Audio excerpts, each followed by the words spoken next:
Mbalamusizza mu linnya lya Mukama waffe Yesu Kristo. Twebaza Katonda atuwadde omukisa okubeera nga tukyali balamu n'olunaku olwaleero ekitiibwa tukimuddiza.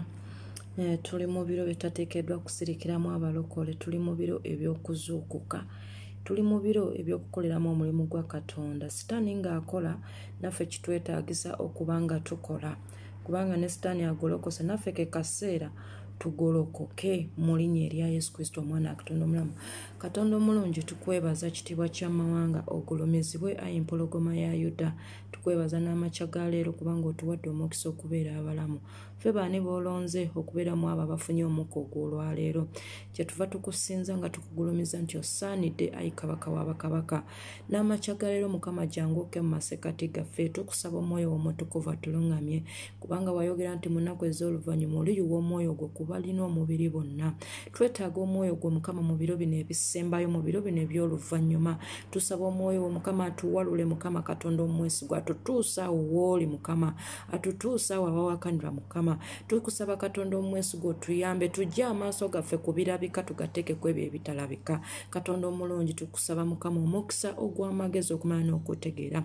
Tulungamye ayi kabaka abakabaka mu makubo ag'obutuukirivu. Tuwe omukisa mu mirimu gyaffe, abalwadde bajjanjabe, abaweddemu amaanyi Mukama bagolokose. Zaawo okukkiriza kwabwe Mukama mu linnya erya Yesu Kristo omwana wa Katonda omulamu. Tusaba otuwe omukisa eri ekigambo kye tugenda okuwulira kaakano. Ogolokose emmeeme zaffe wamu n'omwoyo gwaffe Mukama, tusobole okukolera mu biro bino ebisembayo n'okusingawo mu linnya erya Yesu. Nsabira omukisa bonna abawuliriza n'abasubscribinga Mukama bawe omukisa ogw'omuyiika. Intervene into their situation, O Lord Jesus, in the mighty name of Jesus Christ I pray. Amen, amen, amen. Hallelujah. Baganda bange, tuli mu biro ebisembayo. Tuli mu biro ebisembayo, tuli mu biro bye tulindirira Mukama waffe Yesu Kristo. Omuntu ajja kubaako wagamba buli lunaku batugamba Yesu akomawo, Yesu akomawo. Lwaki takomawo? Munnange tetumanyi biro na biseera, kubanga naye kennyini yayogera nti temumanyi biro na biseera, nti ndijja ng'omubbi.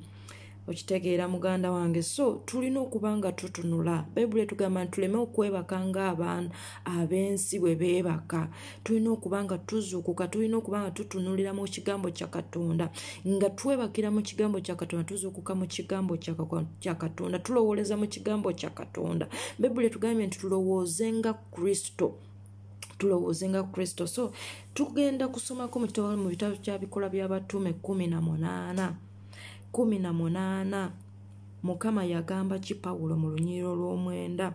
Kubanga wano essula eno bw'ogisoma, Pawulo yagenda mu Bayudaaya ne bamugoba, ne batamukkiriza. N'agamba mu lunyiriro lw'omukaaga nti bwe baamutangira ne bamuvuma, ne bamuvuma, n'akunkumula engoye ze, n'abagamba nti omusaayi gwammwe gubeere ku mitwe gyammwe, nze ndi mulongoofu okutanula kaakano n'agenda eri ab'amawanga.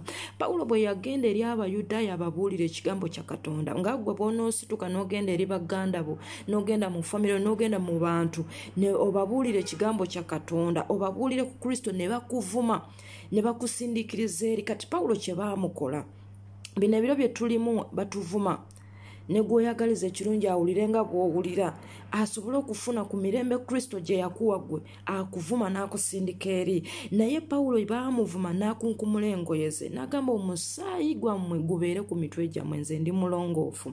So Pawulo n'ava mu Bayudaaya n'agenda eri ab'amawanga asobole okubuulira enjiri.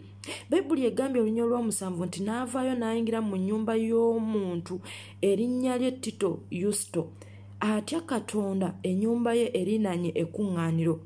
Era Kulispo omukulu w'ekkuŋŋaaniro n'akkiriza Mukama waffe n'ennyumba ye yonna. N'Abakorinso bangi bwe baawulira ne bakkiriza ne babatizibwa. So Abayudaaya nga bamaze okugobaganya Pawulo, yagenda eri abamawanga waliwo eyamukuŋŋaanya n'ababuulira enjiri n'abakkiriza n'omukulu w'ekkuŋŋaaniro n'asobola okumukkiriza ayingire mu kuŋŋaaniro akoleki abuulire ekigambo kya Katonda.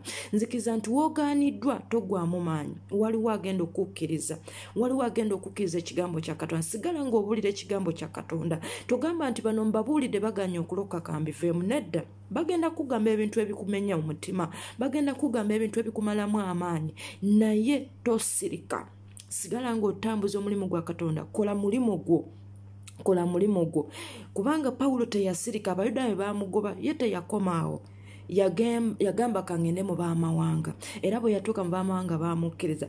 Olunyiiro lw'omwenda lugambye nti Mukama waffe n'agamba Pawulo ekiro mu kwolesebwa nti totya, naye yogeranga, tosirikanga, kubanga nze ndi wamu naawe.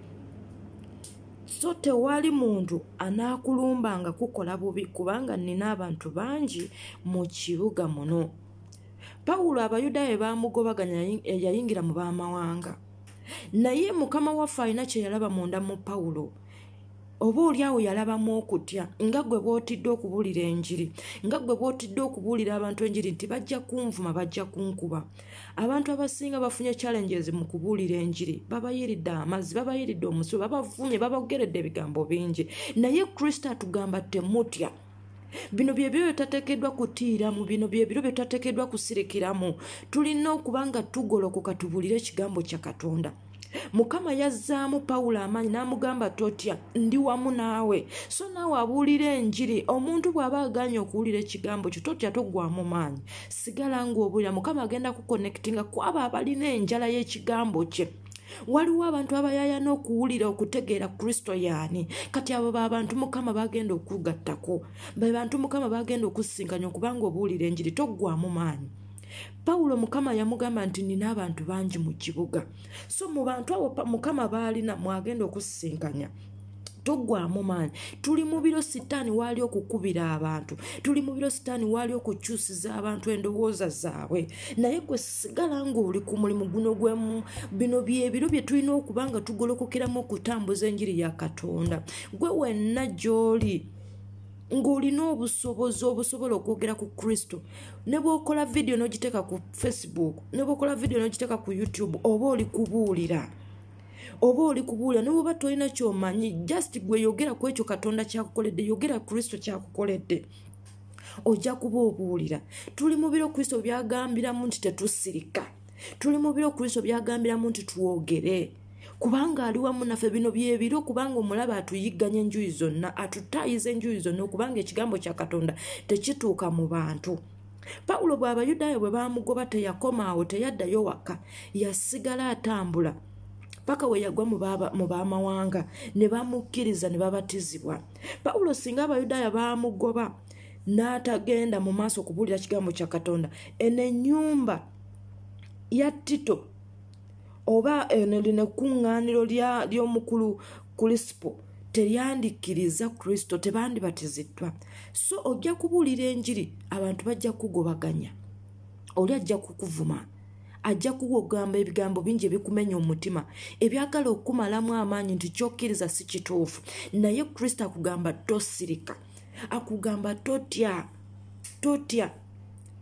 Gundi Batimaayo bwe yali anoonya obuyambi eri Kristo, yayita Yesu n'amugamba Yesu omwana wa Dawudi onsaasire. Naye abantu bangi baamugamba sirika, nga bamuboggolera asirika, naye yasigala akoowola Yesu. So naffe ebintu bingi bigenda okutuboggolera, bingi ebigenda otugamba nti musirike, naye Kristo akugamba totya, tosirika, akugamba yogera. Okitegere? Yesu yatugamba nti mbatuma ng'omwana gw'endiga mu misege. Kristo yakusindika okubuulira enjiri si mu bantu batereevu bokka, yakusindika mu misege gigenda okukutagula, naye agambye tosirika, agambye totya ebyo bigenda okusisinkana mu maaso, totya byogenda kusanga. Gwe sigala ng'omanyi nti nkola mulimu gwa Katonda, Yesu ali wamu nange. Bino byebiro ebyokugolokokeramu baganda bange. Totya yogera enjiri ya Katonda, totya yogera erinnya lya Kristo, kubanga agambye nti abalinjatulira mu maaso g'abaana b'abantu nange ndi mwatulira mu maaso g'abamalayika ba Katonda. So gwe longoose ekkubo lyo, tova ku njiri ya Kristo nti kubanga omuntu mubulidde enjiri aganya okulokoka, mubulidde enjiri aganya okukkiriza, banvumye bakuyiridde amazzi, bakuyidde emisulo, bakukubye, bakuwandulidde amalusu, naye Yesu akugamba totya. Bw'olimala okuwangula ogenda kusanyusibwa. So mbagamba balokole, leero nzize bagamba nti temutya. Tosirika, buulira enjiri ya Katonda. Tuli mu biro ebisembayo, tuli mu nnaku ez'oluvannyuma. Omubi agolokose naye agolokose kulwanisa gwe abuulira ekigambo kya Katonda, kubanga tayagala bantu balokoke, tayagala bantu balokoke. Ensi emanyi nti eddiini Kristo mutuufu, naye Sitaani abaleetamu ekirowoozo ekigamba nti Kristo obulokole si ddiini, naye obulokole nkukkiriza okulokola omwoyo gwo. Okitegeera, omuntu ajja kulaba nga obulokole bubi, obulokole bukutwaza mu geyeena, naye nkugamba yogera. Yesu akugamba tosirika, totya. Okitegeera, kyekigambo kyenziza okukugamba olwaliro mubuulizi wa njiri. Tosirika, totya. Wona Mukama wakutuma genda obuulire ekigambo kya Katonda. Tuli mu biro ebisembayo, buli omu waali okulongooseza ekkubo lye. Beera mwabo Katonda bagenda okukulisa. Okitegeera, totya bye bagenda kukugamba, totya bye bagenda kukuvuma, gwe sigala ng'okola omulimu gwa Katonda. Katonda ye yennyini yagenda okubakwata ku gwe, omulimu gwo gwakwogera. Omulimu gwo gwakwogera kigambo kya Katonda, ekyo kyatadde ku mutima gwo. So balokole mugolokoke, tubuulire ekigambo kya Katonda. Wonna ku mulimu w'oli osobola okubuulirirawo enjiri, osobola okuteeka vidiyo yo ku YouTube, ku Facebook, yonna gy'obeera ku TikTok, n'oteekayo ekigambo kya Katonda. Omuntu ne bw'abeera omu, bangi abaayitibwa naye abalondemu batono. Abantu bangi bagenda kuwulira enjiri naye si bonna nti bagenda kulokoka. So gwe sigala ng'obuulira enjiri, kubanga tolina maanyi gagenda kubafoosinga kulokoka, naye Katonda alina amaanyi. Bw'aba yakwata ku mutima gwa Pawulo n'amukyusa n'amuza mu kubuulira enjiri, n'abo b'obuulira enjiri, gwe oli mu kusiga nsigo, oli mu kusiga nsigo. Katonda gy'agenda okuvaayo emabega ng'afukirira, egenda okumera yeeyo gy'ayeetaaga. Ffe tuli basizi. Omubuulizi w'enjiri wenna oli musizi, naye Kristo yagenda okubanga afukirira ekigambo kye, yagenda okubanga akuza ekigambo kye. Ekyo kyosize mu bantu, Kristo yagenda okukifukirira. Totunula amabega nti kyensize tekinnamera, nedda, agenda okukikuza mulala. Gwe siga. Tuli mu nnimiro, tusiga nga bw'onoosiga n'olinda enkuba etonye, ekimera ekyo kiryoke kimere. So naffe tuli mu nnimiro, tusiga. Enensi nnimiro, tusiga. Yesu n'ava emabega ng'afukirira, n'ensigo n'ekula. So nkugamba totya kusiga ne mu biro ebyekyeya, omukisa weeguli ogw'okumeza. Siga ekigambo kya Katonda ne mu biro bino ebibi. Kristo agenda kukuza ekigambo kye, agenda kufukirira ekigambo kye. Gwe tolina maanyi gagenda kukuza kigambo kya Katonda, tolina maanyi gagenda kufukirira kigambo kya Katonda, naye Kristo agenda kwefukirira ekigambo kye, agenda kwekwatira ku bantu be. Gwe omulimu gwo gwakusiga. Siga ekigambo kyo, siga ku mirimu gyo, siga mu baana bo, siga mu famire yo. Kristo yagenda okujja ng'afukirira, yagenda okujja ng'akuza ekigambo kye. Mukama abampeera omukisa bagolokole. Tuli mu nnimiro, ensi eno ye nnimiro, ekigambo kya Katonda y'ensigo. Kati so tulina kuba tusiga. Yesu yennyini yagenda okubanga ava emabega ng'afukirira ensigo y'ekigambo kye, yagenda okubanga akuza ekigambo kye. Gwe totya kusiga ne bwe luba lunaku lwa kyeya, totya kusiga ne biba biro bya kyeya, totya kusiga ne biba biro bya musana. Yesu alina amaanyi agakuza ekigambo kye. Mukama abampeera omukisa, mbaagala nnyo mu linnya lya Mukama waffe Yesu Kristo, omwana wa Katonda omulamu. Tusaba Mukama atwongere amaanyi, anaffe atuzzeemu amaanyi nga bwe yazza mu Pawulo amaanyi n'amugamba totya, yogera. Tukusaba Mukama otuzzeemu amaanyi. Tuli mu biro eby'okutiisibwatiisibwa, tuli mu biro eby'okubanga tukubibwa, naye tukusaba amaanyi. Tusaba Omwoyo w'Omutukuvu ow'amaanyi, kubanga oyo yeyaka ku ba Peetero ne babuulira ekigambo kya Katonda n'obuvumu. So naffe tusaba Omwoyo w'Omukama atuwe amaanyi tusobole okubuulira n'obuvumu mu linnya erya Yesu Kristo omwana wa Katonda omulamu. Mbaagala nnyo baganda bange, totya kubuulira kigambo kya Katonda, totya kusiga kigambo kya Katonda n'ebiba biro bya kyeya. Yesu Kristo yagenda okwefukirira ekigambo kye, yagenda okuba ng'akuza ekigambo kye, gwe omulimu gwe gwakusiga. Mukama abampera